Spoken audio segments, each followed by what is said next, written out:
Not so much today with the wind, but we are seeing more bicycles on the road as the weather warms up. May is National Bike Month. It's a time when we're all reminded to share the road safely. Yeah, one mother whose son was nearly killed on his bike after being hit by a car is tonight sharing their story in the hopes that it will help another family avoid the same pain and trauma. New at 6:30, our Gabby Hart live to tell their story. Gabby. Yeah, that's right. In 2016, Alicia Shannon's life changed forever when her son's bike was hit by a car as he was headed to school. And today she's sharing her story with us. He still has a long road of recovery ahead of him, but she's sharing her story hoping that it'll encourage drivers and cyclists alike to look out for one another when they're on bike paths like this. So he hopped on his bike and took off. And about an hour later, I got a call. It's a call no mother wants to receive. In March of 2016, Alicia Shannon learned that her 13-year-old son, Christopher Shannon, had been severely injured as he was riding his bike to school.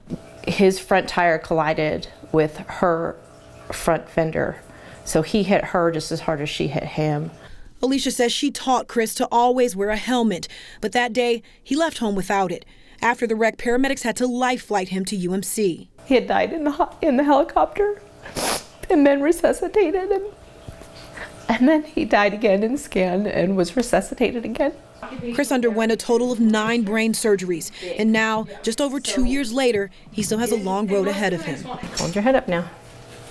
Thank you. So right now, Chris can't talk, eat, do anything for himself. Even though caring for Chris has been tough following the crash, Alicia says she's beyond grateful that he's still alive and breathing, words that some families aren't able to say. According to the Southern Nevada Bicycle Coalition, in 2017, the average number of deadly car versus bike wrecks in Nevada more than doubled from previous years. During National Bike Month, Metro Police are reminding people it's against the law to drive distracted, and there are also laws in place to protect cyclists. The 3-foot law was enacted a couple years ago, which makes it illegal for a car to come within 3 feet of a bicyclist that is traveling on the road. Officials say it's also up to bike riders to follow the rules of the road. And Alicia warns drivers, if by chance an accident does happen, don't let it be because you were driving distracted. At the end of the day, you want to be able to say, I did everything I could. Yeah, and Metro Police say that anybody violating that 3 feet law could receive a traffic citation. I'm reporting live from a very windy downtown Las Vegas. Gabby Hart,